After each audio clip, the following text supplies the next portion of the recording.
Est-ce que vous avez déjà vécu des histoires effrayantes? Des histoires où à l'heure actuelle vous vous dites mais punaise qu'est-ce qui s'est passé ce jour-là? Eh bien aujourd'hui on va reprendre le concept de Squeezie qui raconte 3 threads d'horreur, dont 2 qui sont français. Et si vous voulez savoir, je prends ces histoires sur le Reddit Let's Not Me FR et Creepy Counter. La première histoire va être très courte. La première histoire est celle de Nicolas et se passe il y a quelques années avec un ami qu'on va appeler Francis. La maison de Francis est plein pied, avec un énorme grenier qui fait toute la maison, et tout se passe presque dans une seule pièce, la buanderie. Un bon jour, Francis a dit à Nicolas qu'il a entendu un bruit dans la buanderie. Bon, jusque là, il y avait rien d'alarmant parce qu'il y avait un chat dans cette pièce. Mais le lendemain, Francis a entendu son haut-parleur s'allumer tout seul puis s'éteindre juste après. Quelque chose d'étrange qui s'est d'ailleurs produit plusieurs fois dans la journée. Mais bon, peut-être qu'il y a juste une petite défaillance avec le haut-parleur, jusque là, rien de si anormal que ça. Quand Nicolas alla chez Francis pour que ce dernier lui montre un truc qui va pas avec son haut-parleur, Nicolas n'y croyait pas, mais quand il est passé à côté de la porte qui était toujours fermée à clé, et bah c'est à son tour d'entendre le haut-parleur s'allumer puis s'éteindre directement. Puis un soir, ils étaient deux. Nicolas dormait chez Francis, et je pense que vous le voyez venir, mais eux deux ont entendu le haut-parleur s'allumer, mais cette fois-ci, il ne s'est pas éteint. Ils étaient terrorisés comme on l'aurait été tous dans leur situation. Mais malgré eux, ils devaient aller éteindre ce haut-parleur. Sauf que, rappelez-vous, la porte est toujours fermée à clé, et aucun des deux avait le moyen d'ouvrir cette porte. En retournant dans la chambre de Francis, Nicolas lui demanda si son téléphone n'était pas juste connecté au haut-parleur. Sauf que, bien évidemment, vous le voyez venir, non. Et là, en pleine nuit, il ne dormait pas, et une musique s'est lancée sur le bas. C'était de la musique classique, mais pas comme nous on la connaît. Elle était lente, puis après 1 minute, elle s'arrêta et plus rien jusqu'au lendemain. Quand les parents de Francis sont rentrés, ils en ont pas parlé. Quelques jours après cette nuit, c'était les vacances. Nicolas est alors retourné chez Francis pour passer la soirée. Et tout d'un coup, Nicolas entendait des bruits de pas. C'est d'abord que c'était Francis qui marchait dans le couloir de sa chambre. Et quand Nicolas était allé voir Francis, ce dernier était allongé sur ce lit en fixant le plafond. Puis il lui a dit: il y a quelqu'un dans le grenier. Du coup, pas très rassuré, Nicolas commence à avoir peur. Il essaie quand même de relativiser, de chill, de passer une bonne soirée. Mais pendant cette nuit-là, le baffle s'est rallumé et a rejoint un morceau de musique classique pendant 5 minutes. 5 minutes! Et évidemment, comme par hasard, les parents n'étaient pas là. Aucun de nos deux amis ont dormi de la nuit, car en plus d'entendre la punaise de musique du baffle, ils entendaient encore les bruits de pas dans le grenier. Le lendemain, enfin, nos 2 confrères ont raconté tout ce qui s'est passé à leurs parents. Mais leurs parents ont pas plus réagi que ça. C'est faux, c'est faux. Mais bon, ils ont barricadé la porte qui menait au grenier, puis ont direct appelé la police. Quand les policiers sont arrivés, ils ont entendu la voix d'un homme en plus de celle des policiers. Puis les policiers sont descendus avec un homme que personne ne connaît et qui a dormi là toute la semaine. À l'heure actuelle, personne ne sait pourquoi et comment il est arrivé là. Voilà, c'était l'histoire de Nicolas et Francis. En vrai, elle est assez badante, mais je me dis, le mec, il est chez des inconnus, il doit se faire discret parce que s'il se fait trouver, bah il est mort. Mais quand même, faut pas rire, il met un peu de musique classique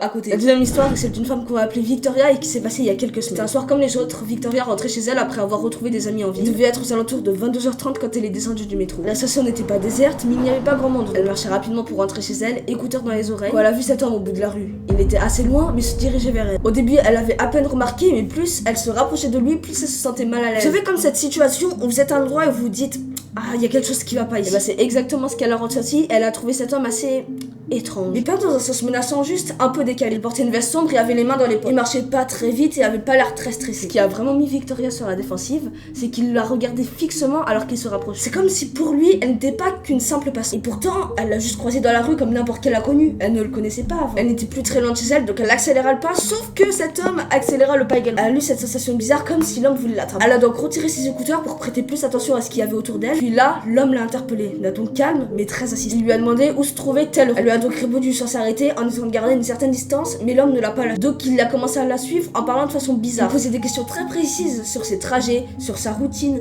comme s'il savait déjà des choses sur elle. Chaque réponse qu'elle lui donnait le semblait rendre plus déterminée. C'était comme s'il préparait cette rencontre. Victoria se mit à marcher plus vite, mais il restait juste derrière. Elle pouvait entendre les pas de l'homme sur le pavé, mais également son cœur qui battait très vite. Et comme par hasard, à ce moment-là, elle n'avait pas de téléphone en main et la rue était assez isolée. Puis à un moment, elle se mit à tourner dans une route perpendiculaire en espérant le semer, sauf qu'il l'a rattrapé. Et c'est exactement à ce moment-là que l'instinct de Victoria lui dit de se cacher. Elle s'est alors précipitée dans un petit café qui était encore ouvert à cette heure-là, en espérant que l'homme ne la suivrait pas. Elle y est rentrée, haletante, et demanda de l'aide à la barista, qui la regarda sans trop goûter. Elle n'a pas osé regarder par la fenêtre, par peur que l'homme soit encore là. Elle a pris une boisson pour lui donner une raison de rester plus longtemps ici jusqu'à ce que l'homme parte. Mais elle ne l'a jamais vu repartir, et a attendu un long moment avant de sortir de ce café. Elle a donc pris un taxi pour rentrer chez elle ce jour-là, et elle ne sait toujours pas comment il l'a trouvé, ou même comment exactement où elle allait. Et malheureusement, depuis ce soir-là, elle n'arrive plus à se débarrasser de cette peur, cette sensation qu'il pourrait réapparaître à n'importe quel moment, et qu'il recommence comme ce soir-là.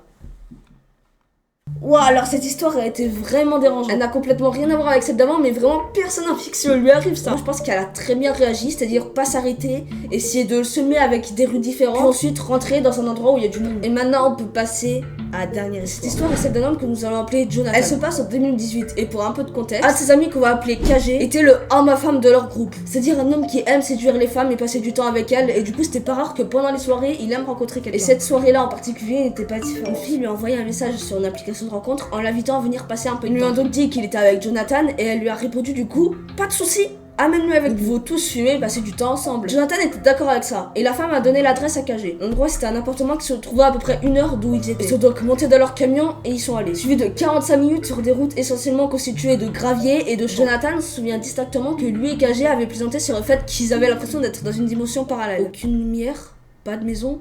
Et Jonathan ne se souvient pas vraiment d'avoir vu de panneaux de signalisation durant le trajet. Une fois arrivé, c'était extrêmement inquiétant. Une seule lumière jaune était suspendue au-dessus d'un immeuble d'appartement qui n'avait probablement que 3 étages. L'endroit avait l'air vieux et à la limite de l'abandon. La fille que nous allons appeler M les attendait là-bas. Il ne pouvait distinguer aucun trait car de la voiture, tout ce qu'il voyait c'était qu'une silhouette. Ils sont sortis et M les a conduits à l'intérieur. KG semblait mal à l'aise quand il l'a vue, mais faisait semblant que tout allait bien. Jonathan a remarqué quand même que la femme était considérablement plus âgée qu'eux. Ce n'était pas vraiment le type de femme que KG fréquentait. Pour être tout à fait honnête, Jonathan a dit qu'elle avait l'air fêlée. Son visage était couvert de marques que l'on voit lorsque les consommateurs de stimulants se grattent obsessionnellement le visage. Quoi qu'il en soit, ils sont rentrés dans l'appartement et c'est là que le cauchemar a commencé. Un seul canapé doublé de plastique, une télévision assise dans le salon et les armoires de la cuisine étaient toutes vides et quelques-unes ouvertes. Pour une raison quelconque, Jonathan se souvient aussi que Bob's Burger jouait un volume infernal à la télévision. La femme avait déjà quelques blancs roulés et Jonathan a dû copier leur part pour avoir leur roulé. Elle leur a offert du vin blanc, elle leur a dit que c'était tout ce qu'elle avait. Elle a versé 3 verres, Jonathan a bu la moitié avant de s'étouffer à cause d'un goût très chimique. Il n'aimait pas le vin de tel, mais il a quand même accepté parce que la femme a dit que l'eau de son robinet n'était pas potable. Il a pensé que c'était vraiment un vin bon marché et il ne voulait pas être. KG a bu son verre et ils ont commencé à fumer puis à discuter. KG a murmuré dans l'oreille de Jonathan pour lui dire qu'il s'est bien fait avoir et lui a montré les photos sur l'application de rencontre qui n'étaient pas vraiment les mêmes. Jonathan lui demande alors s'il devrait y aller, mais KG lui dit qu'elle était probablement peu sûre d'elle et qu'il faut un peu laisser le temps passer pour voir comment les choses se passent. Elle est revenue puis a insisté pour un autre blanc, en particulier celui qui elle a roulé. Ils ont continué à parler et Jonathan a remarqué que la femme devenait plus courte dans ses réponses. Elle a continué à flirter avec eux en disant qu'il serait beaucoup plus à l'aise en allant dans la chambre. Il a aussi remarqué qu'il commençait à se sentir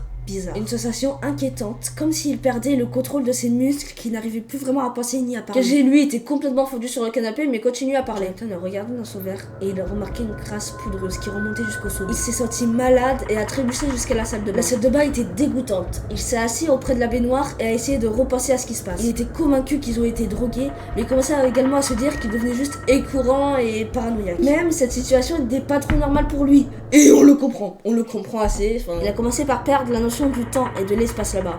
Heureusement, il a été assez intelligent pour verrouiller la porte. Et à un moment donné, il est sorti et découvra un salon vide. Et il a entendu des gémissements dans l'autre pièce. Il a donc frappé à la porte mais n'a eu aucune réponse. Il s'est à nouveau évanoui sur le canapé et s'est réveillé qu'après avoir entendu des bruits de pas et avoir vu KG sortir d'une pièce à moitié nu, puis M le suivre. Il s'est levé et la femme avait l'air impassible. Puis KG continuait à marcher jusqu'à trébucher devant la porte. Jonathan n'avait pas besoin d'être convaincu, il a rapidement suivi. Tout au long du chemin du retour vers la voiture, elle les a suivis, sans courir ni crier. Elle a juste marché avec eux, attendant apparemment qu'ils tombent. D'une manière ou d'une autre, dans son état d'ébriété, KG a fait démarrer la voiture. Ils sont partis. Jonathan ne se souvient pas de grand chose après cela. Mais tous deux, ils sont réveillés l'après-midi suivant. Et KG lui a raconté qu'après que Jonathan soit allé dans la salle de bain, la vieille femme a tiré KG vers le haut et l'a aidé à rentrer dans sa chambre. Puis elle a chuchoté à KG en disant qu'ils étaient à elle pour toujours et qu'ils n'avaient plus à se soucier de rien ni de personne. KG savait que c'était mauvais, mais dans son état second, il ne pouvait ni se lever ni crier pour prévenir Jonathan. Ils sont rentrés chez eux en silence, puis Jonathan n'a plus revu KG pendant un certain temps. Puis quand ils se sont revus, ils n'ont plus jamais parlé de cette histoire. Ouah, bah c'était 3 bonnes histoires, dis donc. Si vous est déjà arrivé quelque chose de similaire à ces 3 histoires, quelque chose d'assez effrayant, vous pouvez le dire dans les commentaires, je les lirai. Et puis si vous aimez ce concept, faites-le moi savoir et je pourrai le refaire. Et puis ici, il y a 2 des vidéos sur ma chaîne que vous pouvez regarder. En vrai, celle-là, elle est sympa. Celle-là, elle est cool. Celle-là, un peu... Ah, en vrai, non, si, ça va. Ouais, les deux sont cool. Les deux sont cool. J'ai envie de mourir.